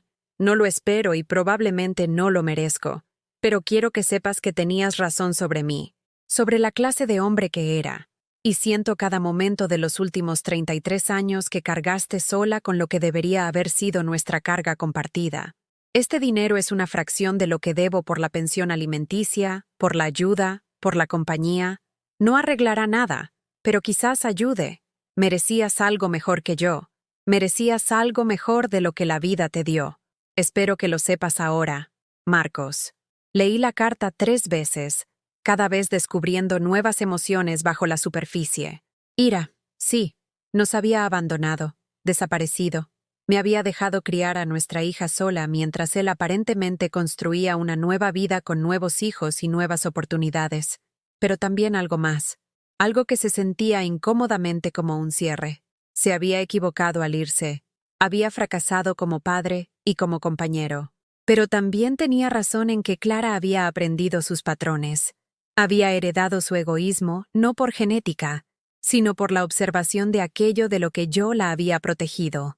Había crecido pensando que el sacrificio de su madre era normal, natural, algo que las mujeres simplemente hacían sin reciprocidad.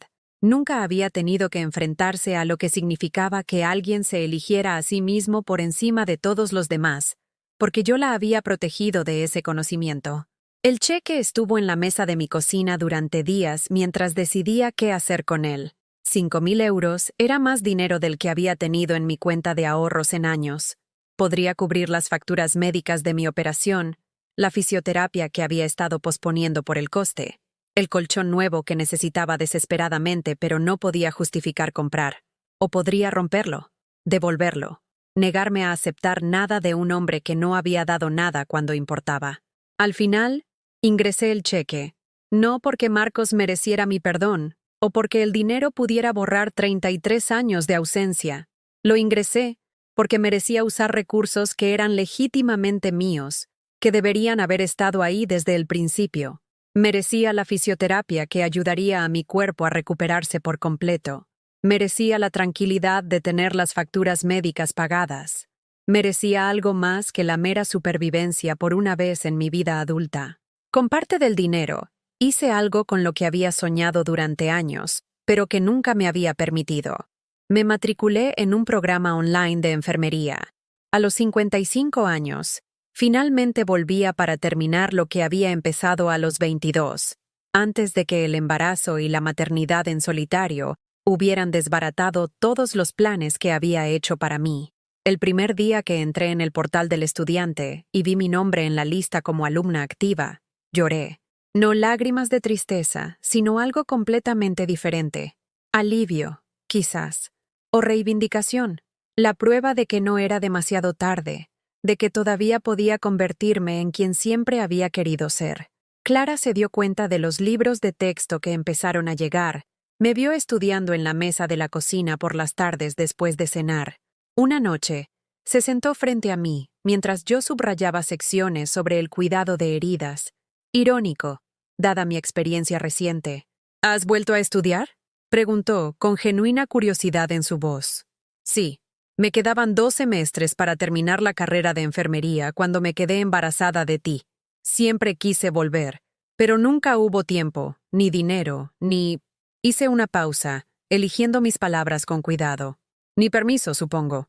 Nunca sentí que se me permitiera querer algo para mí misma. ¿Permiso de quién? De mí, principalmente. Pasé tanto tiempo creyendo que ser madre significaba borrar cualquier otra parte de mí misma que se me olvidó, que se me permitía tener sueños que no tuvieran nada que ver contigo. La miré. No es culpa tuya. Fue mi elección. Pero también fue una elección que nos hizo daño a las dos al final. Clara se quedó en silencio por un momento, procesando. ¿Tendrás que dejar de trabajar? El programa es online, diseñado para adultos que trabajan. Tardaré 3 años en lugar de 2, porque solo puedo hacerlo a tiempo parcial, pero puedo compaginarlo con un trabajo. Cerré el libro de texto. He estado solicitando puestos en consultas médicas y clínicas. Lugares donde mi experiencia en atención al cliente podría servir, donde podría meter la cabeza mientras termino la carrera. Eso es increíble, mamá. Y lo extraño fue que sonaba como si lo dijera de verdad. Realmente increíble. Estoy orgullosa de ti.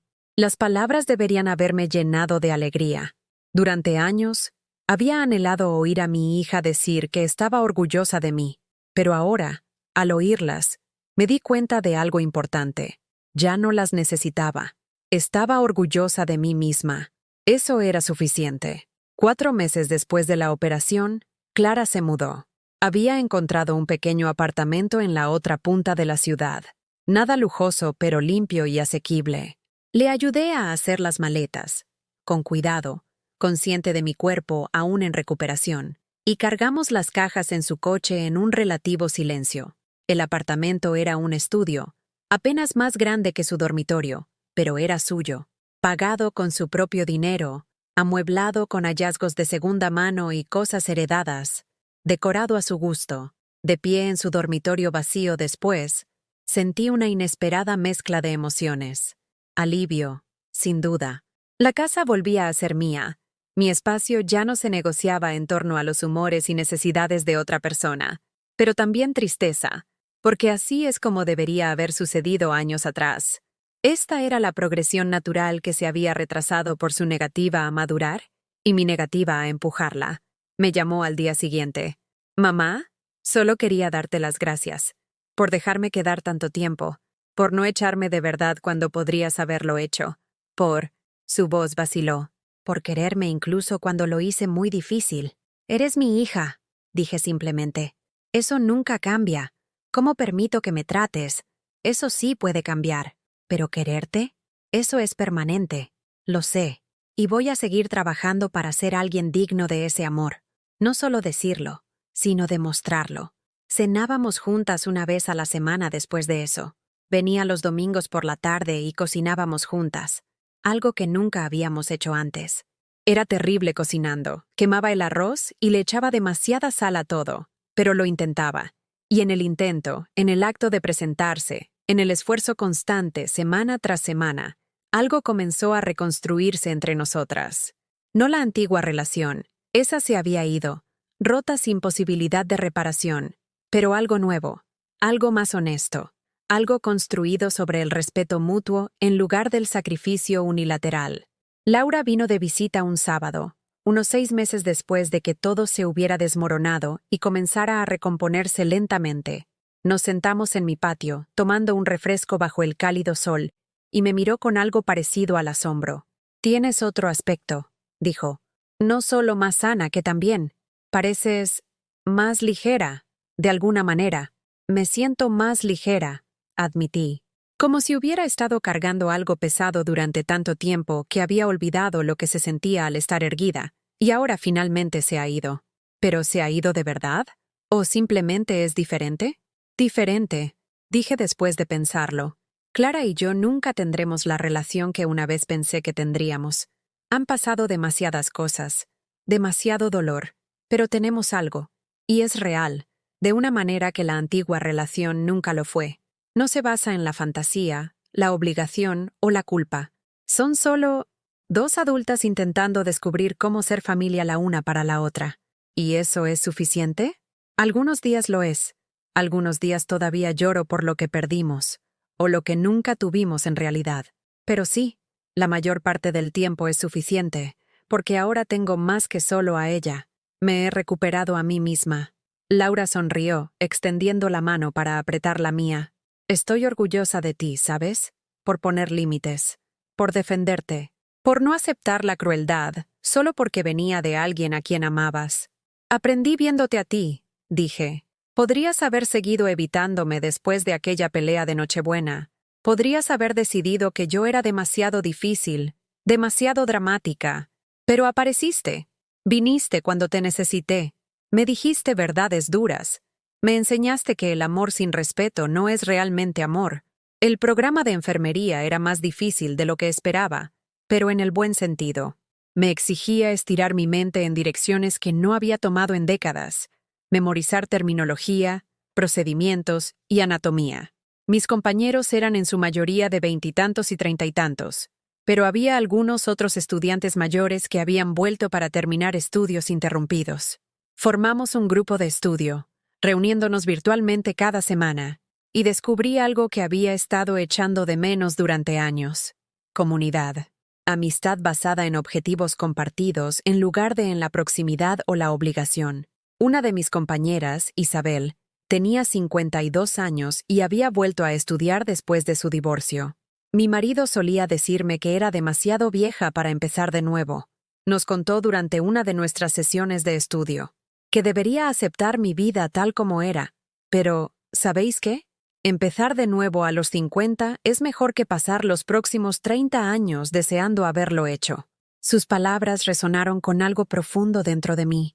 Había pasado gran parte de mi vida aceptando circunstancias que no quería, situaciones que me herían, relaciones que me menospreciaban, todo porque creía que no tenía derecho a pedir más, que querer algo diferente era egoísta o poco realista, o simplemente imposible a mi edad, con mis recursos, dadas mis responsabilidades. Pero aquí estaba, a los 55, volviendo a estudiar, construyendo una nueva relación con mi hija basada en la honestidad en lugar del martirio, creando una vida que centraba mis propias necesidades y sueños por primera vez desde que era poco más que una niña. Y no era demasiado tarde. Nunca había sido demasiado tarde. Simplemente me habían dicho que lo era, y yo lo había creído. Clara empezó a ir a terapia 2 veces por semana en lugar de una. Me dijo durante una de nuestras cenas de domingo que había pedido el aumento porque se dio cuenta de cuánto trabajo le quedaba por hacer. Estoy aprendiendo sobre patrones, dijo, pasándome la ensalada que había preparado, todavía con demasiado aliño, pero mejorando. sobre cómo los niños aprenden a relacionarse con los demás viendo a sus padres. Y yo nunca vi a mi padre, así que solo te tenía a ti como modelo. Y tú modelaste el autosacrificio completo. Me enseñaste que las madres lo dan todo y no piden nada.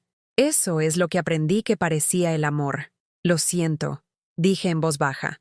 Pensaba que te estaba enseñando sobre el amor incondicional. No me di cuenta de que te estaba enseñando que está bien aprovecharse de la gente que te quiere. No es culpa tuya. Hiciste lo mejor que pudiste con lo que tenías. Pero mamá, ambas tenemos que asumir la responsabilidad de nuestras partes. Tú por no poner límites antes. Yo por no verte como una persona en lugar de una función. Me miró a los ojos. Mi psicóloga dice que ambas cosas pueden ser verdad al mismo tiempo, que cometiste errores como madre y que yo tomé decisiones como adulta, que reconocer tu parte no borra mi responsabilidad. La madurez en sus palabras, la comprensión matizada de cómo funcionan las relaciones, me dio la esperanza de que el cambio era real, de que ambas estábamos creciendo, ambas aprendiendo, ambas convirtiéndonos en personas que podían tener una relación sana en lugar de la dinámica tóxica en la que habíamos caído. Un año después de la operación, casi el mismo día, me gradué del primer año de mi programa de enfermería con una media de 10. Clara vino a la pequeña ceremonia que la universidad a distancia celebró para los estudiantes locales. Trajo flores, nada caro, solo un ramo variado del supermercado, y cuando dijeron mi nombre, se puso de pie y aplaudió lo suficientemente fuerte como para que otras personas se giraran a mirar. Después, fuimos a cenar a un restaurante que nunca antes me había podido permitir. Clara insistió en pagar, aunque yo podría haberlo cubierto con el dinero que había ahorrado cuidadosamente de mi trabajo a tiempo parcial en la clínica. «Deja que te invite yo», dijo cuando protesté. «Por favor, quiero celebrarlo contigo. Quiero demostrarte que veo lo que estás haciendo, lo que has logrado. Déjame honrar eso». Así que lo hice. Dejé que me invitara. Me dejé celebrar. Me permití sentirme orgullosa de lo que había logrado en lugar de pasar inmediatamente a la siguiente lucha, al siguiente sacrificio, a la siguiente razón por la que mis necesidades debían quedar en segundo plano. Mientras nos sentábamos una frente a la otra en ese restaurante, me di cuenta de algo profundo. Había pasado 33 años tratando de ganarme el amor de Clara a través del sacrificio, tratando de demostrar mi valía borrándome a mí misma, y había fracasado. Porque así no es como funciona el amor. El amor real, el que sostiene, nutre y crece, no se gana a través del sufrimiento. Se construye a través de la honestidad, a través de los límites, a través de dos personas que se eligen mutuamente mientras también se eligen a sí mismas. «¿Mamá?» La voz de Clara me sacó de mis pensamientos. «¿Dónde te habías ido?» Estaba pensando en lo diferente que es todo de hace un año. En lo cerca que estuve de... No pude terminar la frase. De morir, terminó Clara en voz baja. Lo sé, yo también pienso en eso. En cómo casi te pierdo porque era demasiado egoísta para ver lo que estaba haciendo. En la suerte que tengo de que sobrevivieras, de que me dieras otra oportunidad, de que todavía estés aquí. Todavía estoy aquí. Asentí. Y voy a seguir estando aquí. Pero Clara, ahora estoy aquí para mí, para mis sueños, mis metas. Mi vida. Eres parte de esa vida. Y te quiero, pero ya no eres el centro de ella. Bien, dijo, y sus ojos estaban húmedos pero su voz era firme. Así es como debe ser. Eso es lo que significa estar sana. Y siento haber tardado 33 años en darme cuenta. Terminamos nuestra cena hablando de mis clases, de su trabajo, de los pequeños detalles de vidas que finalmente avanzaban en lugar de quedarse atascadas en viejos patrones. Cuando salimos del restaurante, me abrazó, con cuidado, consciente de las limitaciones de mi cuerpo incluso un año después, y me permití sentir el afecto sin preguntas ni dudas. Conduciendo sola a casa esa noche, pensé en la mujer que había sido un año atrás, tumbada en el suelo de un baño, incapaz de levantarse, escuchando a su hija cerrar la puerta con llave en lugar de ayudar. Esa mujer había estado rota, machacada por décadas de entregarse por alguien que no podía ver su valor, pero también había sido fuerte, lo suficientemente fuerte para sobrevivir, lo suficientemente fuerte para exigir algo mejor. lo suficientemente fuerte para reconstruirse de la nada. Yo soy esa mujer. Y también soy esta mujer, la que vuelve a estudiar a los 55, que pone límites, que se elige a sí misma, que construye una vida que honra cada parte de quién es y de quién siempre quiso ser. No era el final que había imaginado cuando sostuve por primera vez a Clara recién nacida y le prometí darle todo, pero era real, era honesto, y era mío, y eso, finalmente había aprendido, era más que suficiente.